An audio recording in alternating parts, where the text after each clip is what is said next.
ಎಲ್ಲ ಜನಸಂಘರ್ಷ ಸಮಿತಿ ಪದಾಧಿಕಾರಿಗಳಿಗೂ 15ನೇ ತಾರೀಕಿನಿಂದ ಸಿಂಗಾಡಿ ಕದ್ರೆನಲ್ಲಿ ಗ್ರಾಮಸ್ಥರು ಅಲ್ಲಿ ಫಾರೆಸ್ಟ್ ಡಿಪಾರ್ಟ್ಮೆಂಟ್ ಏನ್ ಮಾಡ್ತಾ ಇದ್ದಾರೆ, ಅರಣ್ಯ ಇಲಾಖೆ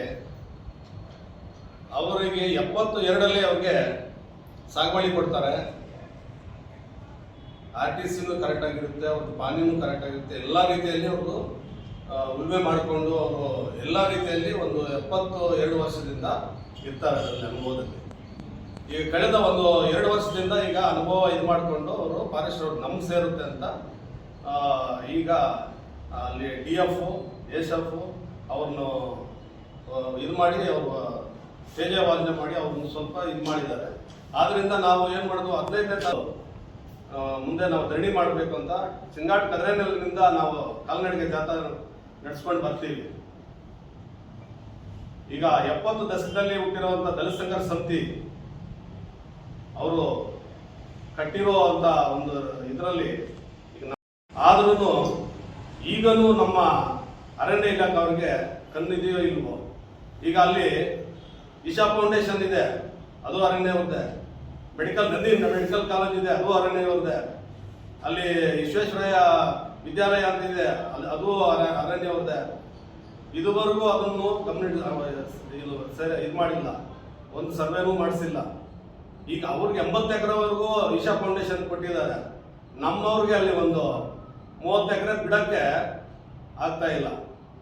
ಅದಕ್ಕೆ ನಾವು ಎಲ್ಲ 8 ತಾಲೂಕು ಸೇರಿಕೊಂಡು 29ನೇ ತಾರೀಕು ನಾವು ಇಲ್ಲಿ ಫಾರೆಸ್ಟ್ ಆಫೀಸ್ ಮುಂದೆ ನಾವು ಧರಣಿ ಮಾಡಬೇಕು ಅಂತ ನಾವು ಈಗ ಪತ್ರಿಕಾಗೋಷ್ಠಿಯಲ್ಲಿ ವಿಚಾರಣೆಯನ್ನು ತರ್ತಾ ಇದ್ದೀವಿ. ಸಾಗುವಳಿ ಸಂಖ್ಯೆಯನ್ನು ನೀಡುತ್ತಾರೆ. ಅದು ಸರ್ವೆ ನಂಬರ್ ಬಂದು 67. ಈಗ ಅದು 83, 84, 85, 86 ಅಂತೇಳಿ ಹೊಸ ನಂಬರ್ಗಳಾಗಿದೆ. ಪಾಣಿ ಇದೆ, ಮುಟೇಶನ್ ಇದೆ, ದುರಸ್ತಿ ಕೂಡ ಆಗಿದೆ. ಇಂಥ ಒಂದು ಸಮಯದಲ್ಲಿ ಅಲ್ಲಿನ DF ಅರಣ್ಯಾಧಿಕಾರಿಗಳು ಇತ್ತೀಚೆಗೆ ಅವರಿಗೆ ಇದು ಅರಣ್ಯಕ್ಕೆ ಸೇರುತ್ತದೆ ಅಂತೇಳಿ ಅವರಿಗೆ ತೊಂದರೆ ನೀಡುತ್ತಾ ಇದ್ದಾರೆ. ಅಲ್ಲಿನ ತಹಶೀಲ್ದಾರರಾದಂಥವರು ಇದುವರೆಗೂ ನಮಗೆ ಸಂಬಂಧನೇ ಇಲ್ಲ, ಇದು ಫಾರೆಸ್ಟ್ ಅವರಿಗೆ ಸಂಬಂಧಪಟ್ಟಿರುವುದಂತೇಳಿ ಉಗಾಪಿ ಮಾತುಗಳನ್ನು ಆಡ್ತಾ ಇದ್ದಾರೆ ತಹಶೀಲ್ದಾರ್ ಸಾಹೇಬರಾದಂಥ ಪ್ರದೀಪ್ ಈಶ್ವರ್ ಅವರು ಅಂಬೇಡ್ಕರ್ ಫೋಟೋ ಇಟ್ಕೊಂಡು ನಾನು ದಲಿತರ ಹಾದಿಯಲ್ಲಿ ಅಂಬೇಡ್ಕರ್ ಹಾದಿಯಲ್ಲಿ ನಡೆಯುತ್ತೇನೆ ಅಂತ ಹೇಳಿ ದಲಿತರ ಪರ ಇದ್ದೀನಿ ಅಂತ ಹೇಳಿ ಫೋಟೋ ಇಟ್ಕೊಂಡು ಬರ್ತಾ ಇದ್ದಾರೆ ಹೊರತು ಇದುವರೆಗೂ 10 ದಿನಗಳಿಂದ ನಡೆಯುವಂಥ ಒಂದು ಧರಣಿ ಕಾರ್ಯಕ್ರಮದ ಹತ್ತಿರ ಹೋಗಿ ಒಂದು ಮಾತು ಕೂಡ ಇದುವರೆಗೂ ದಲಿತರ ಬಗ್ಗೆ ವಿಚಾರಣೆ ಮಾಡಿಲ್ಲ. ಆದರೆ ಮಾಡುವುದನ್ನು ನಿಲ್ಲಿಸಬೇಕು. ದಲಿತರಿಗೆ ಭೂಮಿಯನ್ನು ಕೊಡಬೇಕು.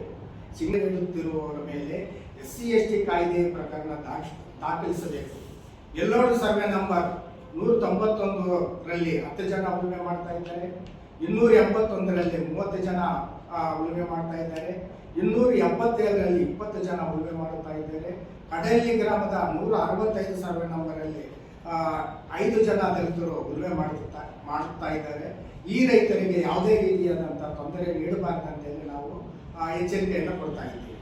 26ರಿಂದ ಭೂಮಿ ಹಕ್ಕಿಗಾಗಿ ಸಿಂಗಾಟಕ ಕದಿರೇನಹಳ್ಳಿ ಗ್ರಾಮದ ದಲಿತರ ಜಮೀನುಗಳ ಉಳುಮೆ ಮಾಡುತ್ತಿದ್ದನ್ನ ಅಲ್ಲಿನ ಅರಣ್ಯ ಸಂರಕ್ಷಣಾಧಿಕಾರಿಗಳು ಒಕ್ಕಲೆಬ್ಬಿಸಿ ಈ ಭೂಮಿ ಅರಣ್ಯ ಇಲಾಖೆಗೆ ಸೇರ್ತದೆ ಅಂತೇಳಿ ಅವರನ್ನ ಭೂಮಿಯಿಂದ ಹೊರದೂಡಿದ್ದಾರೆ.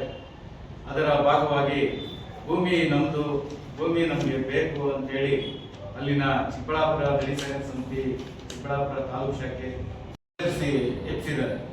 ಈಗಾಗಲೇ ನಮ್ಮ ಗೆಳೆಯರು ತಿಳಿಸಿ ಉಳುಮೆ ಮಾಡಿಕೊಡೋದಕ್ಕೆ ತೊಂದರೆ ಕೊಡುವಂತ ಅರಣ್ಯಾಧಿಕಾರಿಗಳು ಈ ಸರ್ಕಾರ ಇದೇ ಬೇರೆ ಬೇರೆಲ್ಲೂ 100 ಎಕರೆ 80 ಎಕರೆ 50 ಎಕರೆ ಕೊಡ್ತದೆ.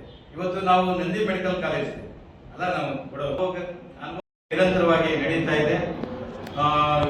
ಕನಿಷ್ಠ ಸೌಜನ್ಯಕ್ಕಾದ್ರೂ ಅಲ್ಲಿನ ತಾಲೂಕು ದಂಡಾಧಿಕಾರಿ ಏನು ವಿಷಯ ಅಂತೇಳಿ ಆ ಧರಣಿ ನಿರತ ಪ್ರತಿಭಟನಾಕಾರರನ್ನ ಯಾವುದೇ ವಿಚಾರ ಮಾಡಿಲ್ಲ, ಯಾವುದೇ ಸಮಸ್ಯೆ ಕೂಡ ಇತ್ಯರ್ಥ ಮಾಡಿಲ್ಲ. ಕೂಲಿ ಕಾರ್ಮಿಕರು ಉಳುಮೆ ಮಾಡ್ತಾ ಇದ್ದಾರೆ. ಬೇರೆ ಬೇರೆ ಎಲ್ಲ ಕೂಡ ಇವತ್ತು ನಮ್ಮ ಇಡೀ ರಾಜ್ಯದಲ್ಲಿ ರಿಯಲ್ ಎಸ್ಟೇಟ್ ಯಥೇಚ್ಛವಾಗಿ ನಡೀತಾ ಇದೆ. ಅವರು ಎಲ್ಲಾದ್ರೂ ಜಮೀನು ಖರೀದಬಹುದು, ಎಲ್ಲಾದ್ರೂ ಫಾರೆಸ್ಟ್ನಲ್ಲೂ ಒತ್ತುವರಿ ಮಾಡ್ಕೊಂಡ್ರು ಅವ್ರನ್ನ ಕೇಳಲ್ಲ.